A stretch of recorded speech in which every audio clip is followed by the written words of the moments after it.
Welcome to Living Hope Channel.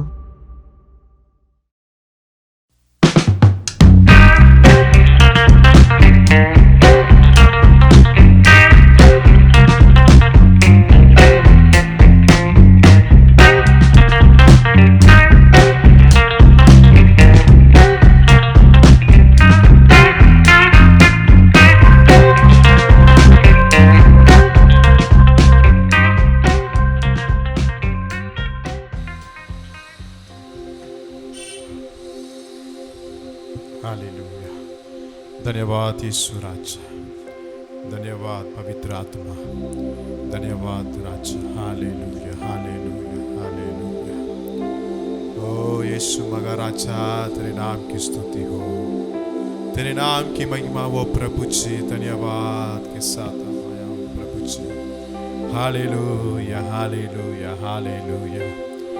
நன்றி செலுத்துகிறோம், நன்றி செலுத்துகிறோம் ஐயா. Thank you Jesus. ஒன்று சேர்ந்து நாங்கள் உண்மை ஆராதிக்கிறோம். இந்த ஆராதனையை உடைய கருத்து ஒப்பு கொடுக்கிறோம். ஆசீர்வதிங்க. இயேசு நாமத்தில் ஜெபிக்கிற நல்ல பிதாவே, ஆமென்.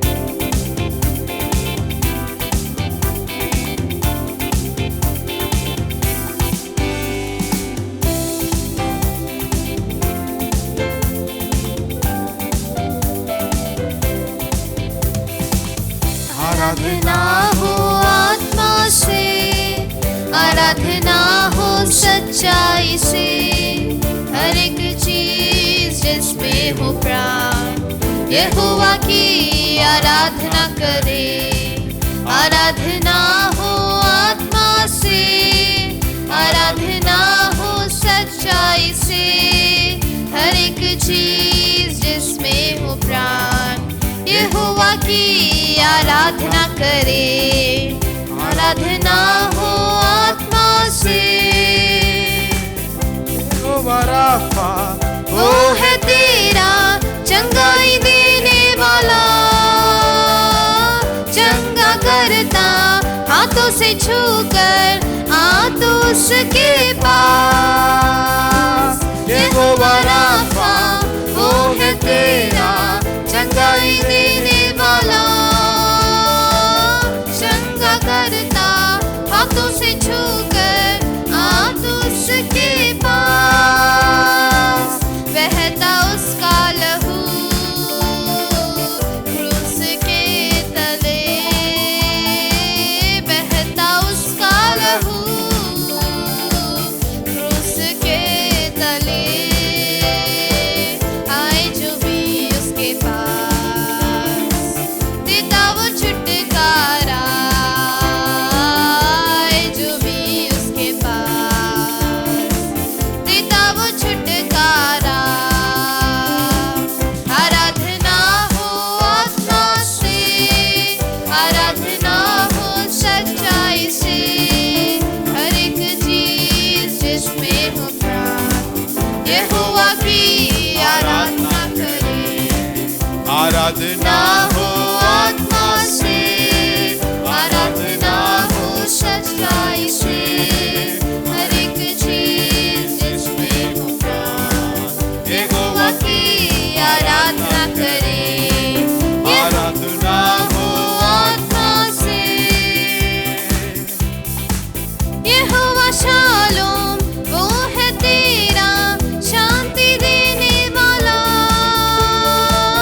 अपनी आशीषों से वो भरेगा तेरे जीवन को। यहोवा शालोम, वो है तेरा शांति देने वाला, आशीषों से वो भरेगा तेरे जीवन को। महासागर जैसे बादों में खोलेगा द्वार, महासागर जैसे बादों में खोलेगा द्वार। पाप और श्राप होंगे दूर यीशु के लहू से, पाप और श्राप होंगे दूर यीशु के लहू से। आराधना हो आत्मा से, आराधना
खुशी मनाओ, खुशी खुशी मनाओ, खुशी खुशी मनाओ, खुशी खुशी मनाओ। बोलो बोलो मसीहा की जय जय जय, बोलो बोलो मसीहा की जय जय जय। खुशी खुशी मनाओ, खुशी खुशी मनाओ, खुशी खुशी मनाओ, खुशी खुशी मनाओ। बोलो बोलो मसीहा की जय जय जय, बोलो बोलो मसीहा की जय जय जय। मेरे लिए आया मेरे लिए जिया, मेरे लिए आया, मेरे लिए जिया, मेरे लिए यीशु ने दुख उठाया, मेरे लिए यीशु ने दुख उठाया। मेरे लिए मारा गया, मेरे लिए गाड़ा गया, मेरे लिए मारा गया, मेरे लिए गाड़ा गया, मेरे लिए फिर जी उठा मेरा है मसीह, मेरे लिए फिर जी उठा मेरा है मसीह। मैं मसीह का हूँ, हम मसीह के हैं, मैं मसीह का हूँ, हम मसीह के हैं। खुशी खुशी मनाओ, खुशी खुशी मनाओ, खुशी खुशी मनाओ, खुशी खुशी मनाओ। बोलो बोलो मसीहा की जय जय जय, बोलो बोलो मसीहा की जय जय जय। खुशी खुशी मनाओ, खुशी खुशी मनाओ, खुशी खुशी मनाओ, खुशी खुशी मनाओ। बोलो बोलो मसीहा की जय जय जय, बोलो बोलो मसीहा की जय जय जय, बोलो बोलो मसीहा की जय जय जय, बोलो बोलो मसीहा की जय जय जय। Hallelujah hallelujah hallelujah. धन्यवाद ईश्वर।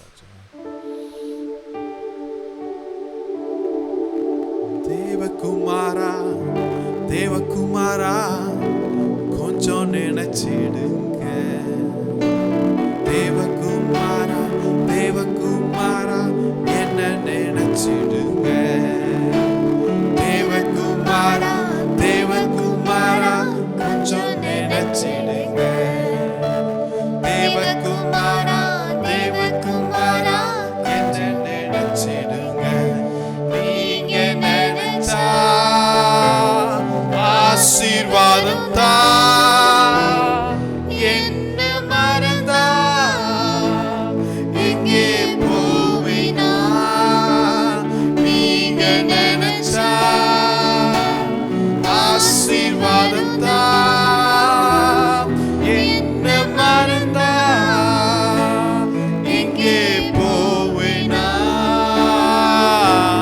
தேவகுமாரா தேவகுமாரா கொஞ்சம் நினைச்சிடுங்க, தேவகுமாரா தேவகுமாரா என்ன நினைச்சிடுங்க, தேவகுமாரா தேவகுமாரா கொஞ்சம் நினைச்சிடுங்க, தேவகுமாரா தேவகுமாரா என்ன நினைச்சிடுங்க.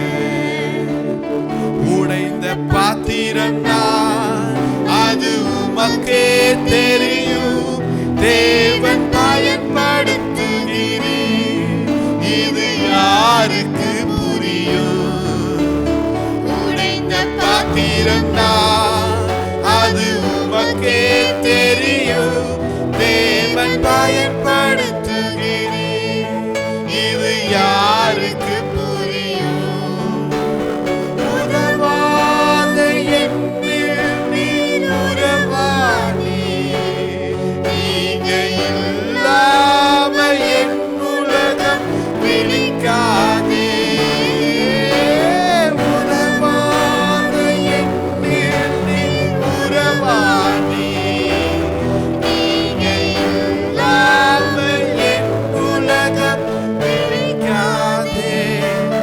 நீங்க இல்லாம என் உலகம் விழிக்காதே. நீங்க இல்லாம என் உலகம் விழிக்காதே.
आदर और महिमा इसके लिए यीशु मसीह के मधुर नाम से मांगते हैं, आमीन आमीन।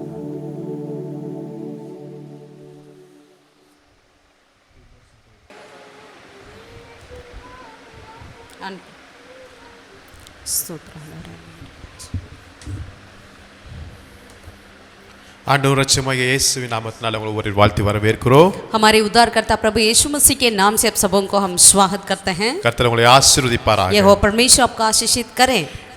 இந்த வேதத்தின் முதல் புத்தகம் ஆதியாகமம். हमारा कलाम का पहला किताब जो है वो उत्पत्ति है.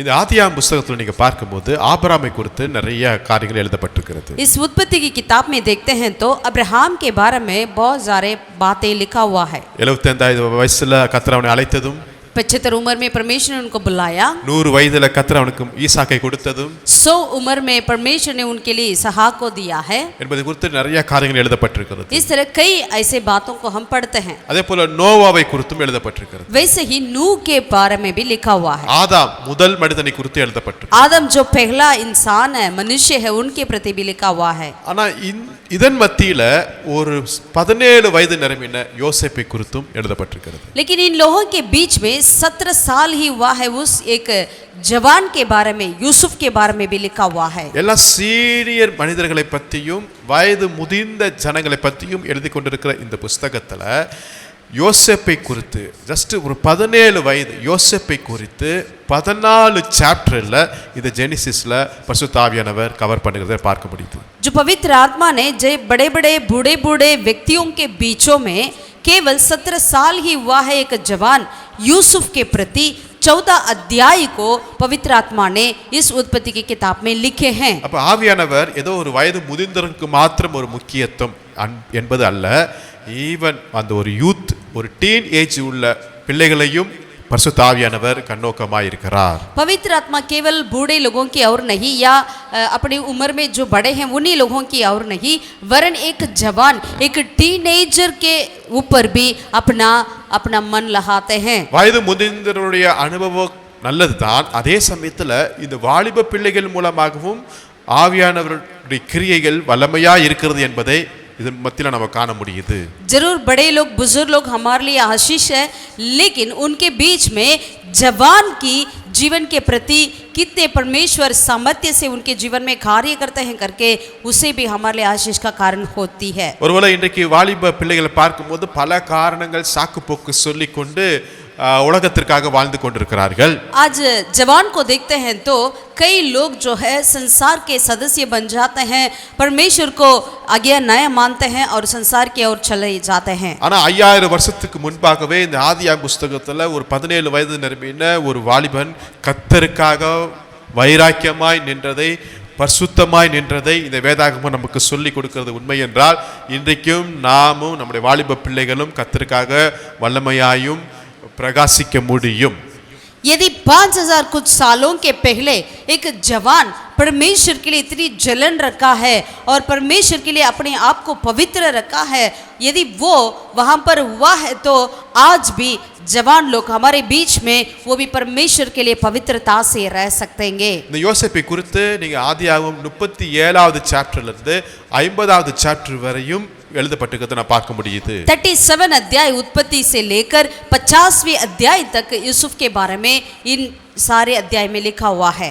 ஏன் இந்த யோசேப்பை குறித்து இவ்வளவு தெளிவாய் ஆவியானவர் எழுதி வைத்திருக்கிறார் என்றால் ஒரு சில வசனங்களை நான் வாசிக்க விரும்புகிறேன். कारण क्या है, क्यों यूसुफ के प्रति पवित्र आत्मा ने ये सारा वचन को लिखा है?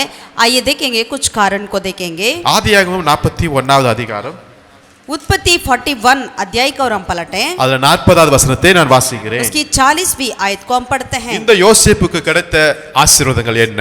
इस यूसुफ के लिए क्या आशीष मिली है? 40வது வசனத்துல 40वीं आयत में, நீ என் அரண்மனைக்கு அதிகாரியாய் இருப்பாய். तू मेरे राजमहल का अधिकारी होगा.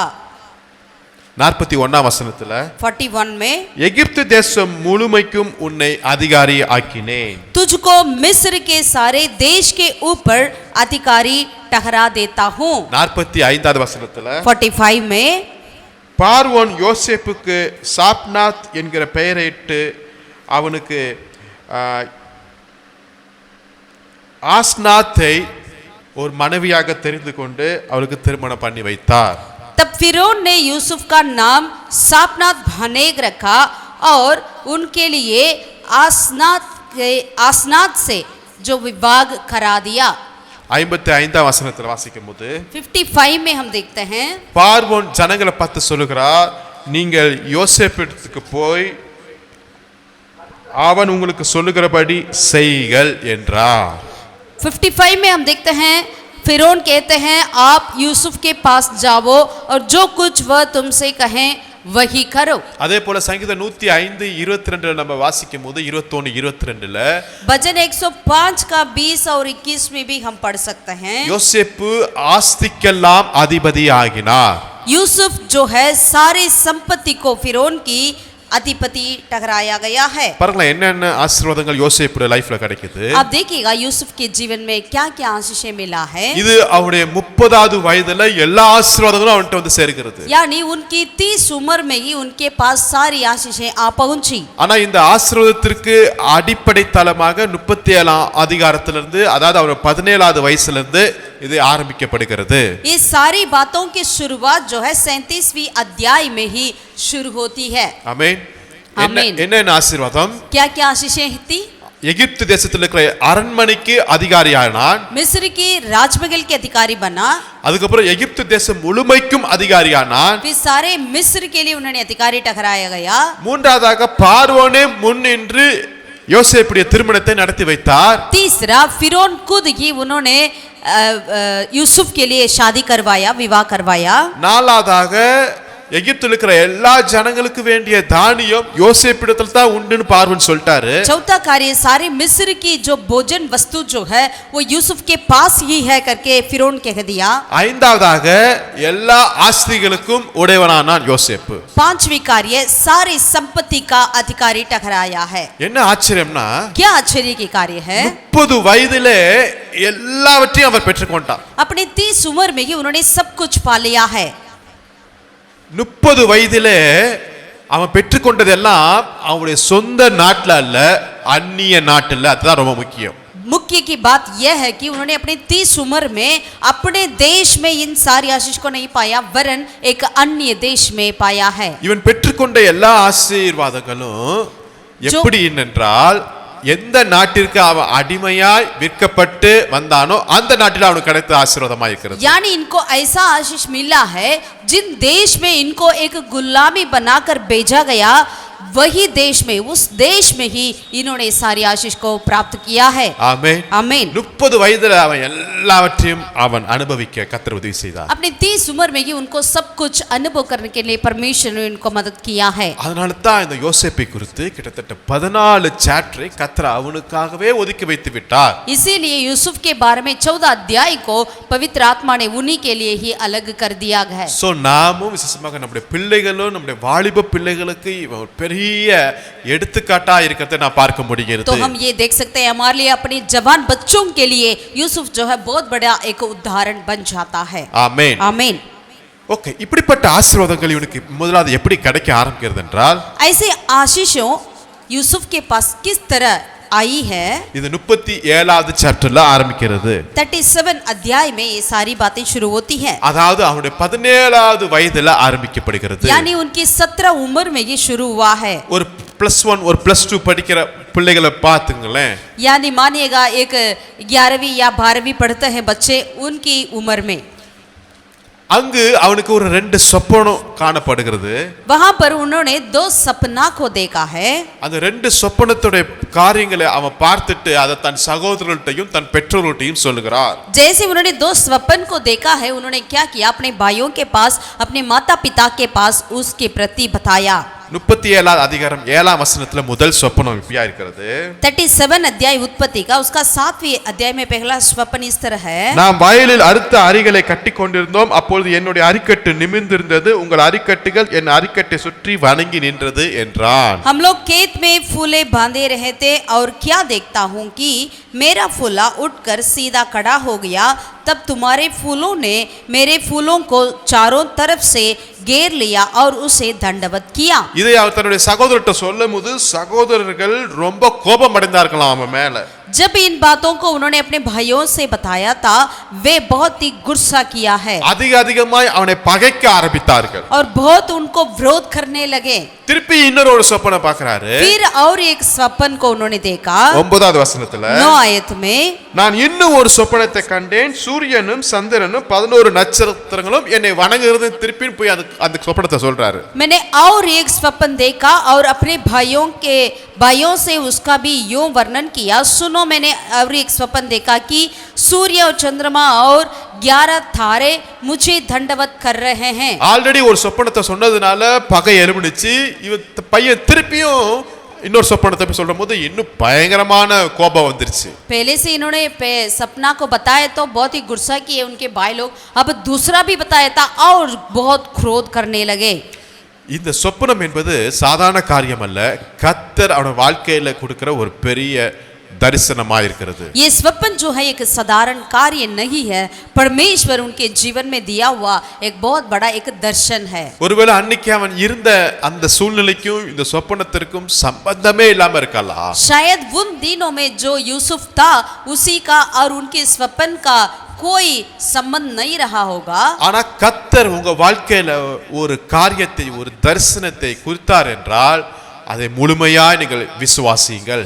यदि परमेश्वर आपके जीवन में कोई दर्शन को देते हैं तो आप पूरी तरह परिपूर्णता से उसे विश्वास करें. இந்த தரிசனம் இவன் வாழ்க்கையில 17வது வயசுல கிடைக்குது. ஆனா அதோடைய நிறைவேறுதல் 30வது வயசுல தான் நிறைவேறுகிறது. ये स्वप्न दर्शन जो है यूसुफ के जीवन में उनकी 17 उम्र में मिला, लेकिन इसकी पूर्ण ये कब पूरा हुआ? उनकी 30 उम्र में. சில சமயத்துல கர்த்தர் கொடுத்த தரிசனம் நமக்கு ஒண்ணுமே புரியாம இருக்கலாம். कई बार परमेश्वर की ओर से जो मिला हुआ दर्शन हमारे लिए कुछ भी समझ नहीं आया होगा. ஆனாலும் விசுவாசியுங்கள். फिर भी हम विश्वास करें. ஒருவேளை நீங்க பெற்ற தரிசனத்தை நீங்க மற்றவர்கிட்ட சொல்லும்போது அவங்க புரியாம கூட இருக்கலாம். यदि आप जो दर्शन पाया है इसे औरों से बताएंगे तो उनको वो समझ में नहीं आया होगा. ஒருவேளை அது நிமித்தமாக அவங்க உங்களை எதிர்க்கலாம். उसके प्रति वे आपको विरोध भी करते होंगे. உங்களுடைய தரிசனத்திற்கு அவங்க உங்களுக்கு துணையா இல்லாம கூட இருக்கலாம். यदि आपका साथी भी वो नहीं देते होंगे, உங்களை பாராட்டாம கூட இருக்கலாம். आपको बढ़ाई भी नहीं करते होंगे. ஆனாலும் கர்த்தர் கொடுத்த தரிசனத்துல நீங்க உறுதியா இருங்கள். फिर भी जो परमेश्वर की ओर से मिला हुआ उस दर्शन में आप दृढ़ता से बने रहें. உங்க தரிசனம் நிறைவேற கூடாதபடி பலர் எழும்பலாம். ஈவன் உங்க குடும்பத்தில இருந்து கூட பலர் எழும்பலாம். आपका दर्शन पूरा ना हो इसलिए कई लोग विरोध में खड़े हो सकते हैं.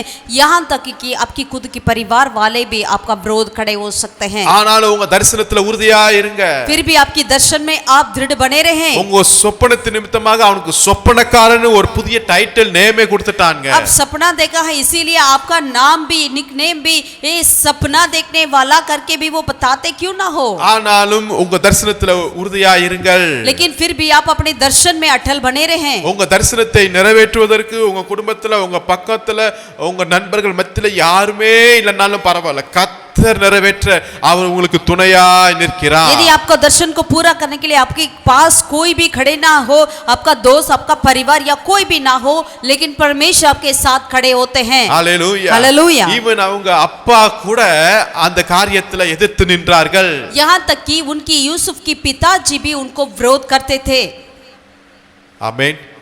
आमीन. ஆனாலும் நம்முடைய பரலோகத்தின் தந்தை ஒருத்தர் இருக்கிறார். लेकिन हमारा स्वर्गीय पिता एक है. கர்த்தர் உங்களுடைய வாழ்க்கையில கொடுத்த அந்த தரிசனத்தை, அந்த கோலை, அந்த நோக்கத்தை, அவருடைய சித்தத்தை உங்க வாழ்க்கையில நிச்சயம் நிறைவேற்றுவார். जरूर परमेश्वर आपके जीवन में जो दिया है उस दर्शन को, उस उद्देश्य को, उस सपन को परमेश्वर पूरा करेंगे. ஒருவேளை நம்ம நினைக்கலாம், ஒருவேளை யோசிப்பு அவங்ககிட்ட சொல்லாம இருந்தா கூட நல்லா இருந்திருக்குமே அப்படின்னு கூட யோசிக்கலாம். यदि हम सोच सकते हैं यदि यूसुफ उनकी माता पिता से या उनके भाइयों से ना बताते होते तो कितना अच्छा होता. இல்ல, அவன் சொன்னது ரொம்ப நல்லதா போயிடுச்சு. ऐसा नहीं है, उन्होंने बताया वही अच्छा कार्य அவன் है. சொன்னது நிமித்தமாக அந்த சொப்பனம் அவன் வாழ்க்கையில நிறைவேறதற்கு ஒரு வழியை அங்க உண்டு பண்ணிருந்ததை நான் பார்க்கிறோம். उन्होंने बताया है, इसके चलते वो सपना पूरा होने के लिए एक रास्ता वहां पर खोलते हुए हम देख सकते हैं. அப்ப உங்க தரிசனத்துக்கு விரோதமாய் வருகிற சில பகைகள், சில பிரச்சனைகள், சில உபத்திரவங்கள் அந்த தரிசனத்தை நிறைவேற்றுவதற்கு அது ஒரு வழியா இருக்கும் என்பதை நீங்கள் பார்க்க வேண்டும். तो आपको ये देखना चाहिए कि आपके सपना के विरोध जो भी कार्य आती है वही कार्य जो है आपकी सपना को पूरा करने के लिए पूरा होने के लिए एक रास्ता बन जाती है. ஆமென். தரிசனம் பெற்றவர்கள் எப்பொழுதும் ஒரு வித்தியாசமாய் இருப்பார்கள். जिन्होंने दर्शन पाया है वे एक श्रेष्ठ लोग हैं। நீங்க உங்க தரிசனத்துல எப்பொழுது உறுதியா இருங்கள். आप अपने दर्शन में दृढ़ बने रहें। ஒரு நாள் அவங்க அப்பா யோசேப்பை கூப்பிட்டு एक दिन उनके पिता यूसुफ को बुलाया, நீ போய் உங்க சகோதரர்களை பார்த்துட்டு வா. आप अपने भाई लोगों से मिलके आ। அவங்க சாப்பிடுறதுக்கு உணவெல்லாம் எடுத்து கொடுக்கறாங்க. वो खाने के लिए उनके लिए भोजन वस्तुएं लेकर गया है। எத்தனையோ வேலைக்காரர்கள் இருக்கலாங்க. उनके पास कितने भी नौकर होते होंगे, ஆனாலும் அப்பா யோசேப்பை தான் அனுப்புறாரு. लेकिन उनके पिता यूसुफ को ही भेजा है। ஈவன் அவங்க அப்பாவுக்கு தெரியும் उनके पिता खुद जानते थे யோசேப்பு கடைசி பையனா இருக்கிறான். यूसुफ अपना लास्ट बच्चा है। இந்த யோசேப்பு குறித்து ஏதோ ஒரு காரியமே அவங்க சகோதரர்களுக்கு பிடிக்காது. यूसुफ के प्रति कुछ बातें उनके भाई लोग पसंद नहीं करते थे, இந்த மூத்த சகோதரர்கள்லாம் ரொம்ப மோசமானவங்க. क्योंकि उनके बड़े भाई लोग जो है बहुत ही बुरे हैं। இவனை தனியா அனுப்புனா ஏதாவது பண்ணிடுவாங்க. यूसुफ को अकेला भेजेंगे तो जरूर वे लोग कुछ इनका विरोध कर देंगे। எல்லாம் தெரிந்திருந்தும் அவங்க அப்பா யோசேப்பை தான் அனுப்புறாரு. ये सारी बातों को जानते हुए भी यूसुफ के पिता ने यूसुफ को भेजा है। இதுவும் கர்த்தருடைய சித்தம் தான். ये भी परमेश्वर की इच्छा है। ஆமென். आमीन। எல்லாம் தெரிந்திருந்து என்னை அனுப்புறீங்களே. सब कुछ मालूम है तब भी आप मुझे भेजते हैं। நான் போகிற இடம் ஒரு டேஞ்சரான இடம், ஆனாலும் என்னை அனுப்புறீங்களே. जहाँ मैं जा रहा हूँ वो बहुत ही एक खतरनाक जगह है, फिर भी आप मुझे भेजेंगे। நான் மீட் பண்ணுகிற அந்த ஜனங்கள் ரொம்ப மோசமானவங்க, ஆனாலும் என்னை அனுப்புறாங்களே. जिनसे मैं मिलने जा रहा हूँ वे लोग बहुत ही बुरे लोग हैं, लेकिन फिर भी आप वहाँ पर मुझे भेज रहे हैं। இதுதான் கர்த்தர் நமக்காக திறக்கிற வழியா இருக்கிறது. यही परमेश्वर हमारे लिए खोलते हैं रास्ता है। இங்க யோசேப்பு வந்து நான் போக மாட்டேன்னு சொல்லல. यहाँ पर यूसुफ आकर मना नहीं किया, அப்பா சொன்ன காரியத்தை அவர் நிறைவேற்றினா. अपना पिता उनसे जो कहते थे उस कार्य को उन्होंने पूरा किया। हालेलुया। हालेलुया। அதே போல தாவீது வாழ்க்கையில இதே சம்பவம் நடந்துச்சு பாத்தீங்களா? ऐसा ही हम दाऊद के जीवन में भी देखते हैं, यही कार्य हुआ है। இதே போல தாவீது அங்க கடந்து போகிறாரு. ऐसे यूसुफ के समान दाऊद भी वहां पर अपने भाई लोगों के पास गया। தன்னுடைய சகோதரர்கள் அந்த யுத்தத்தில் இருக்கிறத போய் அங்க விசாரிக்கும்படியாய் போகிறாரு. जो युद्ध में अपने भाई लोग हैं उनसे पूछताछ करने के लिए उन्होंने भी गया। அந்த சகோதரர்கள் தாவீதை ஏளனமா சொல்றாங்க. उनके भाई लोग दाऊद को ऐसा उनकी मजाक उड़ा रहे थे। ஆனாலும் தாவீது வந்ததுக்கு ஒரு நோக்கம் முகாந்திரம் இருக்குது என்பதை அறிந்து கொண்டார். लेकिन फिर भी दाऊद ने वो आया है उसका जरूर एक कारण है करके उन्होंने जान लिया था। தாவீது அங்க வந்தது நிமித்தமாக தான் கோலியாத்தை முறியடிக்க கர்த்தர் அங்க உதவி செய்திருக்கிறார். दाऊद वहां पर आया है, इसीलिए तो दाऊद ने गोलियत को मार डालने के लिए वहां पर रास्ता परमेश्वर की ओर से मिला है। ஆமென். आमीन। சோ கர்த்தர் வழியை திறக்கும்போது நீங்க முன்னாடி போங்கங்க.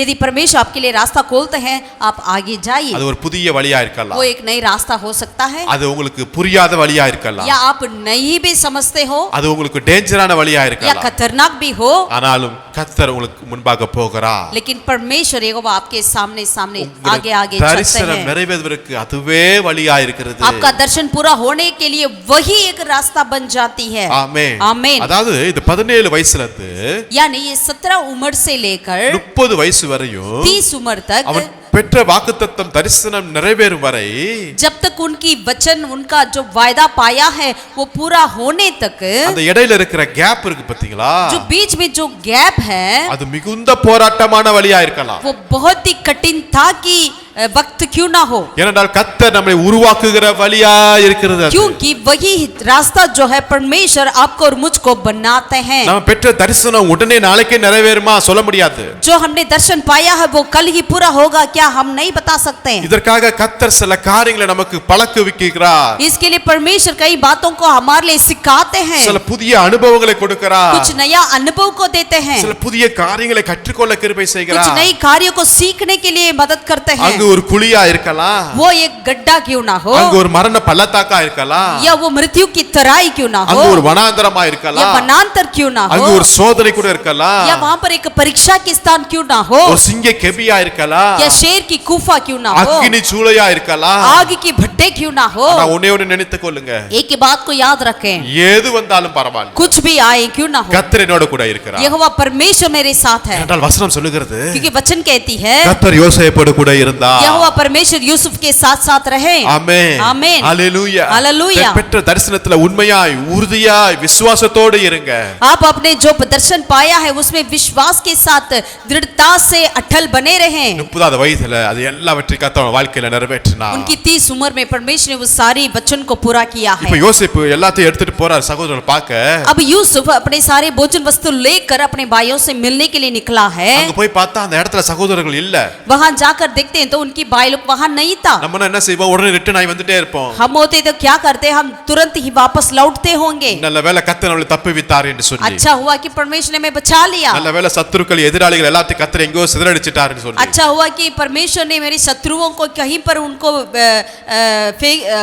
उनको भेज दिया. பட் யோசேப்பு அப்படி யோசிக்கல. लेकिन यूसुफ ने इस तरह नहीं सोचा.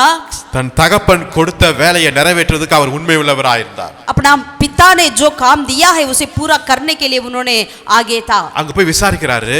वहां जाकर उन्होंने पूछताछ किया. என்னோட சகோதரர்கள் இங்க இருந்தாங்களா அவங்க எங்கன்னு கேக்குறாங்க. मेरे भाई लोग यहाँ थे, कहाँ हैं वे? அந்த ஊர்க்காரங்க சொல்றாங்க அடுத்த ஊருக்கு போங்கட்டாங்க. उनके वहां रहने वाले कहते थे वो आगे के गांव के और जाइए करके. திருப்பி இவன் டிஃபன் பாக்ஸ் எல்லாத்தையும் எடுத்து தூக்கிட்டு போயிட்டே இருக்கான் फिर பாருங்க. दोबारा वो सारे टिफिन बॉक्स को लेकर उन्होंने दूसरे गांव की ओर चला. எவ்வளவு நல்ல மனசு பாருங்களேன். कितना अच्छा उनका दिल है. ஆமென். आमीन. கர்த்தர் இப்படிப்பட்ட நல்ல உள்ளங்களை தான் அவர் ஆசீர்வதிக்கிறவராய் இருக்கிறார். यहोवा परमेश्वर ऐसे अच्छे दिलों को ही आशीषित करते हैं. இப்படிப்பட்ட அன்பு நிறைந்திருக்கு சகோதரர்கள் மேல. ऐसे कितना अपने भाइयों के प्रति उनके अंदर प्यार था. even though அந்த பெரிய பெரிய சகோதரர்கள் சீனியர் பிரதர்ஸ் எல்லாம் இவன் மேல அவ்வளவு எரிச்சலா இருந்தாலும் जितने भी उनके बड़े भाई लोग इनके विरोध में बहुत ही इनका जलन करते क्यों ना हो, ஆனாலும் लेकिन இது யோசேப்பு यूसुफ जो है அவ்வளவாய் தன் சகோதரரை நேசிக்கிறார். वो इतना ज्यादा अपने भाइयों से बहुत ही प्रेम करता था. இவன் எடுத்துட்டு போறான். इन्होंने चीजों को लेकर जा रहा था. தூரத்துல இருந்தே அவங்க பிளான் பண்ணிட்டாங்க பாருங்க. दूर से देखते ही उनकी भाई लोगों इनके विरोध योजना किया है. சொப்பனக்கார வரா. वो सपना देखने वाला आ रहा है. இவனை கொலை பண்ணலாம். इनको मार डालें.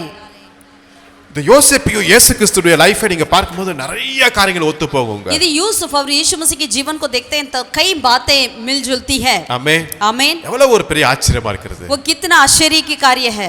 பாருங்களேன் யோசேப்பு ஒரு ஆடு மேய்க்கிறவராய் இருந்தார், மேய்ப்பராய் இருக்கிறார். देखिएगा यूसुफ जो है एक भेड़ बकरी चराने वाला है. இயேசு கிறிஸ்து நல்ல மேய்ப்பராய் இருக்கிறார். यीशु मसीह अच्छा चरवाहा है. யோசேப்பு அவங்க அப்பாவுக்கு ரொம்ப பிரியமான ஒரு குமாரன். यूसुफ जो है अपने पिता के लिए बहुत ही प्रसन्न एक बेटा है. அதே போல இயேசு கிறிஸ்துவும் பிதாவுக்கு ரொம்ப பிரியமான குமாரன். वैसे ही यीशु मसीह भी अपने पिता परमेश्वर के लिए बहुत ही प्यारा बेटा है. ஆமென். आमीन. யோசேப்பு தன் சகோதரர்களால வெறுக்கப்பட்டவனாய் இருந்தான். यूसुफ अपने भाई लोग यूसुफ से भय करते थे. அதே போல वैसे ही இயேசு தன்னுடைய சகோதரர்கள் சொந்த குடும்பம் யூதர்கள் அவனை இயேசுவை வெறுத்தார்கள். वैसे ही यीशु मसीह को भी उनकी खुद की भाई लोग उनको विरोध करते थे. யோசேப்பை அவங்க அப்பா அனுப்புறாரு, போய் நீ சகோதரர்களை விசாரிச்சுட்டு வான்னு. यूसुफ को उनके पिता ने भेजा है अपने भाई लोगों से पूछताछ करके आओ करके. அதே போல பிதா இயேசுவை அங்க அனுப்புகிறாரு. वैसे कि पिता परमेश्वर भी यीशु मसीह को भेजे हैं. இங்க யோசேப்பை அவங்க சகோதரர்கள் ஏற்றுக்கொள்ளல. यूसुफ को उनके भाई लोग ग्रहण नहीं किया. யூதர்கள் இயேசுவை ஏற்றுக்கொள்ளவே இல்லை. वैसे ही यहूदी यीशु मसीह को ग्रहण नहीं किया. யோசேப்புடைய கோட்டை ட்ரெஸ் அவங்க எடுத்து அத ஒரு ரத்தத்தை பூசி அவங்க அப்பாட்ட போய் காட்டுறாங்க. यूसुफ जो वस्त्र पहना हुआ था उसके ऊपर की वस्त्र को वे लोग उतार डाले और उसमें किसी जानवर की लहू लगाकर उनके पिता के पास पहुंचा दिया. அதே போல இயேசு கிறிஸ்துடைய அந்த உடையும் ரத்தம் நிறைந்ததாய் அங்க காணப்பட்டது. वैसे ही यीशु मसीह की वस्त्र को भी निकाला गया है और लहू से भरा हुआ था. யோசேப்பை அவங்க 20 சில்வர் காயின்ல அங்க வித்தாங்க, இயேசுவை 30 காயின்ல வித்தாங்க. यीशु मसीह को यूसुफ को 20 चांदी के सिक्के के लिए भेजा गया था. यीशु मसीह को 30 सिक्के के लिए भेजा गया था. யோசேப்பு மேல ஒரு பொய் குற்றம் சாட்டப்பட்டது, அதே போல இயேசு மேல பொய் குற்றம் சாட்டப்பட்டது. यूसुफ के पास झूठी बातें झूठी गवाही बताया गया था, वैसे यीशु मसीह के ऊपर भी. யோசேப்பு ஜெயில்ல இருக்கும்போது கூடவே 2 திருடர்கள் இருந்தார்கள். जब यूसुफ जेल खाने में था दो लोग उनके साथ वहां पर जेल खाने में थे. அந்த 2 கைதிகள் இருந்தது போல இயேசு கிறிஸ்துவும் சிலுவையில் இருக்கும்போது 2 கள்ளர்கள் இருந்தார்கள்.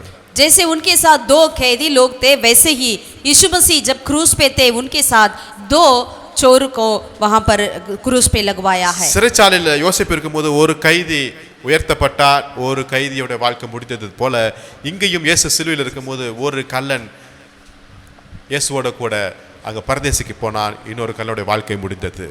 जैसे यूसुफ के साथ 2 कैदी थे, उसमें से एक को राजा ने ऊंचा किया, दूसरे को मार डाला. वैसे ही यीशु मसीह जब क्रूस पे थे उसके दाएं बाएं जो 2 चोर थे उसमें से एक ने यीशु मसीह के साथ स्वर्ग लोक में चला गया, दूसरा छोड़ा गया. யோசேப்பு தன்னுடைய 30வது வயதுல எகிப்துல ஒரு பெரிய அதிபதியானான். यूसुफ जो है अपने 30 उम्र में मिस्र देश में बहुत बड़ा अधिपति बना। அதுவரையும் அவன் இருந்த இடமே தெரியல. பட் அந்த 30வது வயதுல உலகத்திற்கு அவன் வெளிக்காட்டப்பட்டது போல இயேசு கிறிஸ்துவும் 30வது வயதுல அங்க தேவ ஊழியத்தை செய்வதற்கு தன்னை வெளிப்படுத்தினார்.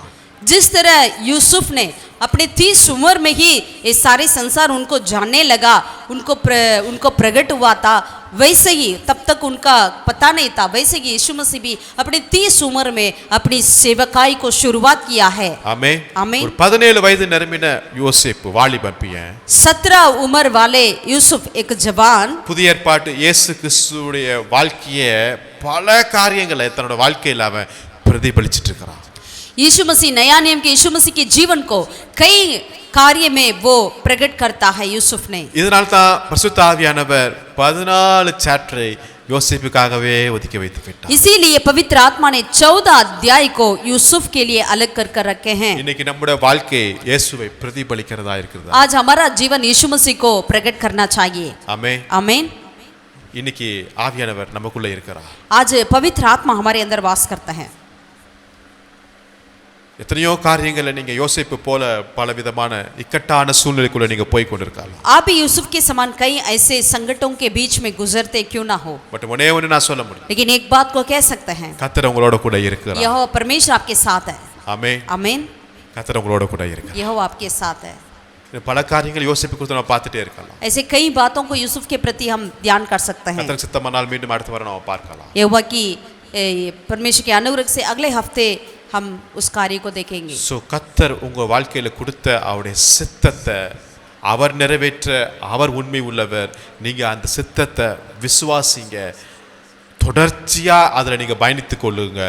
ஏற்ற நேரத்துல கர்த்தர் உங்களை உயர்த்துவாராம். यहोवा परमेश्वर जो आपके लिए दिया हुआ उस वचन को पूरा करने के लिए वो योग्य है, वो विश्वास योग्य है, लेकिन आप उस परमेश्वर की योजना को, उस दर्शन को पकड़कर आगे परमेश्वर के साथ चलने के लिए आप तैयार रहें। ஜெபிப்போம். आइए प्रार्थना करें। நல்ல பிதாவே, நன்றியோடு உம்மை ஸ்தோத்திரிக்கிறோம். भला परमेश्वर, धन्यवाद के दिल से तेरी स्तुति करते हैं। இந்த வாலிபனாகிய இந்த யோசேப்புடைய வாழ்க்கையை குறித்து நாங்கள் பல காரியங்களை இன்றைக்கு நாங்கள் தெரிந்து கொள்ள கிருபை செய்ததற்காக ஸ்தோத்திரம் ஐயா. जवान यूसुफ के प्रति राजा कई बातों को आज हम जानने के लिए मदद किया, धन्यवाद करते हैं राजा। அப்பா, நீர் எங்க வாழ்க்கையில நீங்க கொடுத்த ஒவ்வொரு தரிசனத்திற்காக, அந்த நோக்கத்திற்காக, உங்களுடைய சித்தத்திற்காக நன்றியோடு உம்மை ஸ்தோத்திரிக்கிறோம். खुदावन, आप हमारे जीवन में जो दिया है हर एक सपना के लिए, दर्शन के लिए, योजना के लिए हम तेरा धन्यवाद करते हैं। ஒருவேளை அது எங்களுக்கு புரியாம கூட இருக்கலாம், यदि वो हम समझ नहीं पाते हैं, ஆனாலும் கர்த்தர் நீங்க எங்க வாழ்க்கையில நீங்க கொடுத்தீங்கன்னா அதை நிச்சயம் நீங்க